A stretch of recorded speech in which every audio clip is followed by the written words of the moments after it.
Magandang oras mga ka-TH, mga kababayan, mga ka-treasuranter sa buong Pilipinas, Luzon, Visayas, Mindanao. Merong padala sa atin ng ating ka-TH na si Richard.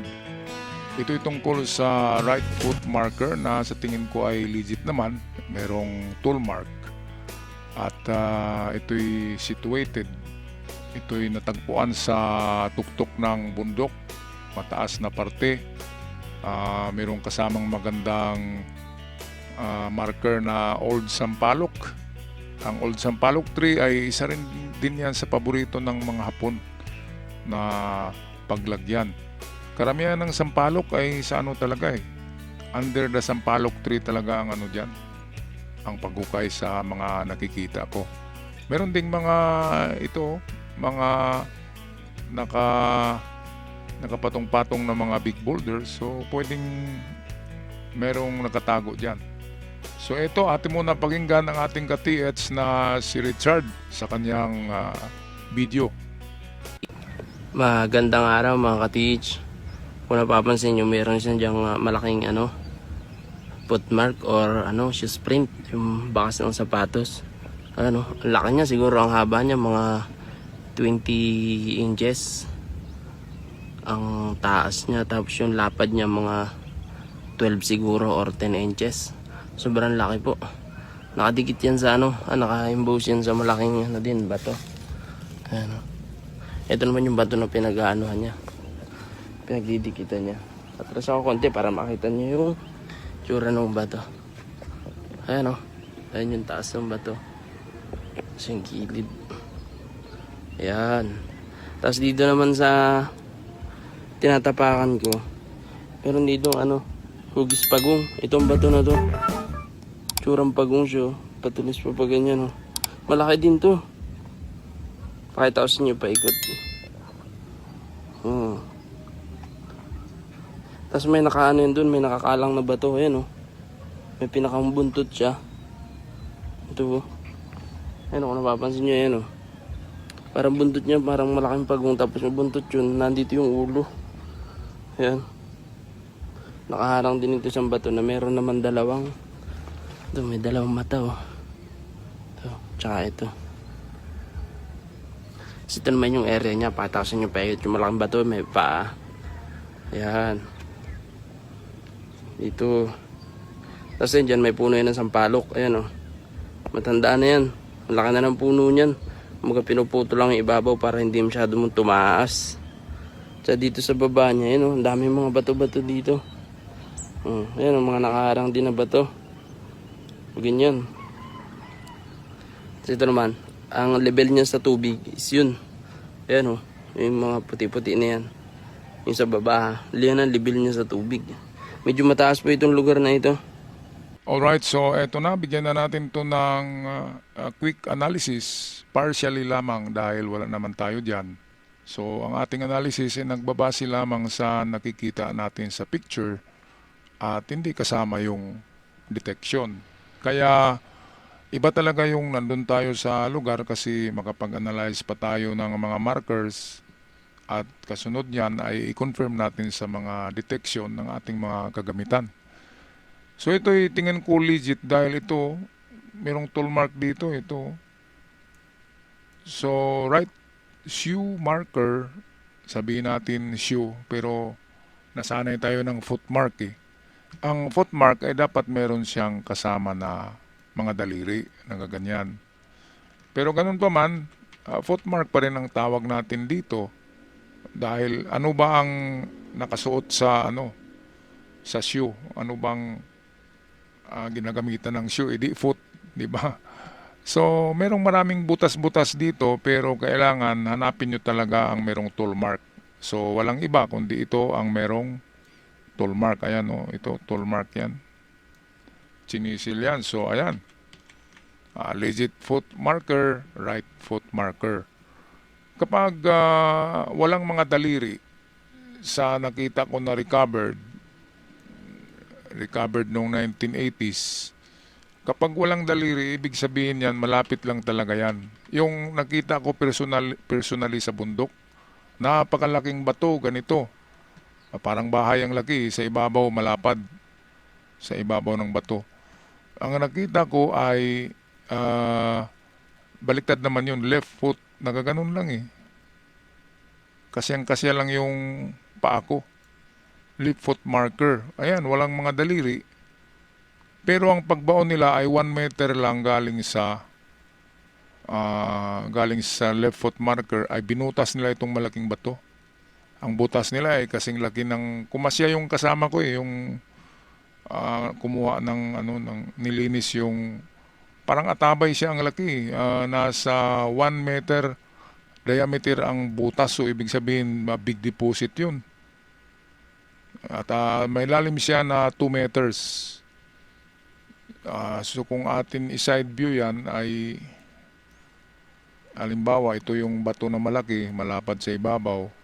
Ito yung left foot marker, siya yan. And then, wala nang makikita na iba doon, kundi yan lang talaga.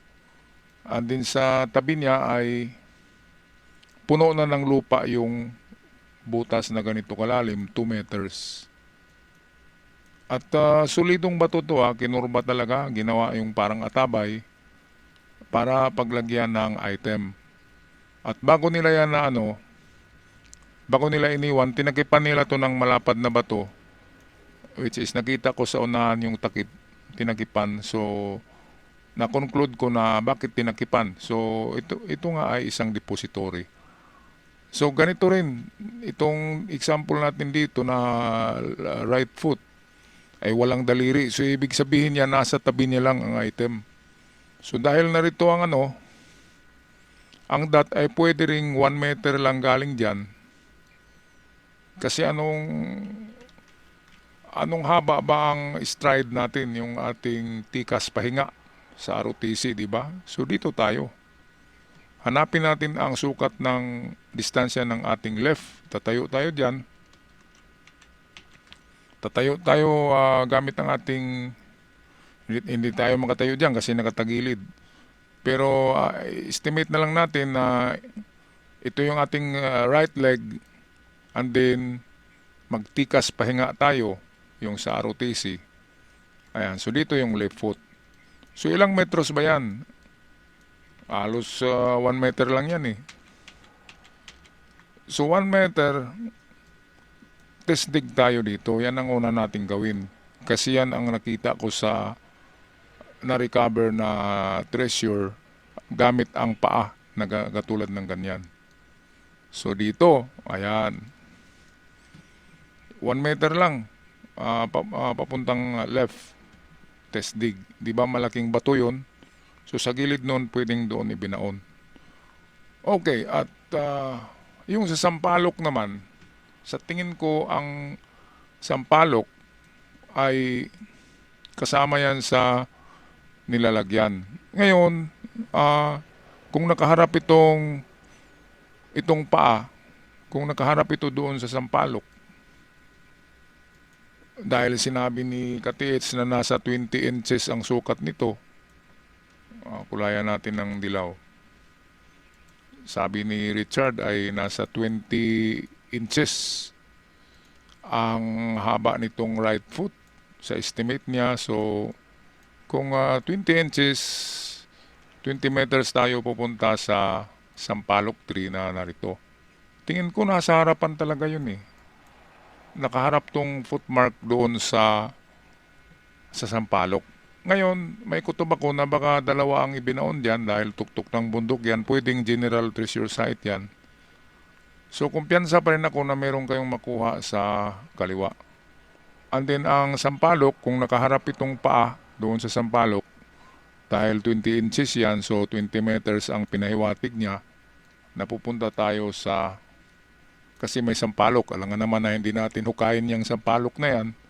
Sa sampalok, marami, dalawa na yata ang nakita ko na hinukay sa sampalok na nakuha na mga giveaway. Kaya, pangalawang targetin ay sampalok. Okay, sampalok 3. Ayan. Palagay ko talagang nakaharap dyan yung paa. Ngayon, napansin nyo to, merong parang sadyang nilagay ang malalaking bato dyan So kapag may katabi ang sampalok tree na malapad o malaking bato na may marka, kaya check nyo tong bato kapag may mga kanji sign din diyan na makita nyo, o kahit bilog lang o kahit square o triangle o kahit arrow, pabaliktad man o pataas. Ang ibig sabihin yan, mayroong treasure sa banda dito lang sa bato. Kaya maganda ang sampalok tree na yan dahil meron nga siyang dalawang kasamang bato. Sigurado ako may mga marka to. Mga kababayan, check nyo yan.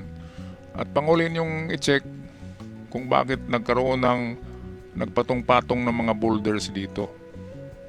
Ibig sabihin yan, merong hinukay dyan noon and then hindi na ibinalik yung mga bato. Ganun lang naman talaga ang teorya niyan. Pangalawang teorya ay baka tinabunan nila ng maraming bato ang item. Kaya check nyo lang ang ilalim ng bato na ito. At kung wala sa kanyang ilalim ng halimbawa ito yung mga boulders, kapag ang boulders ay nagpatong-patong na yan ng 3 beses katulad ng ganyan, so pwedeng may itinago yan sa kanyang ilalim dito sa baba. So mababaw lang yan kapag tinabunan, nasa 2 meters lang yan. Ngayon kung wala dyan, ibig sabihin yan, hinukay lang ito, galing to sa ilalim ng lupa at nang maghukay sila, ang hapon doon sa bato na may right foot marker. So ito yon, right foot marker, may dot. Sabi ko dito, di ba? Ito na portion. Yan na portion ng hukayin natin. 1 metros lang galing sa bato. Yan yung hukayin dito. So ito yung ating hukayin. Ngayon kung talagang may ibinaon dyan kasi malapit lang to sa footmark, nasa harap lang to ibig sabihin yan yung mga bato na galing dito sa kanilang hinukay. At siyempre nailabas na yan at nang ilagay nila yung box dito sa baba, tinabunan ng lupa, meron talagang excess na mga bato kaya hindi na naibalik yan. Yan yung pangalawang teorya. Alright, so yan lang ang aking partial analysis. Magandang site yan mga katiyets. At sana napanood ng may-ari at ni Richard. Okay, ako'y magpaalam na. Maraming salamat. Huwag kalimutan mag-subscribe para sa mga darating pang video para palagi kayong updated. Hanggang sa muli, maraming salamat sa aking mga subscribers at sa mga bagong bisita.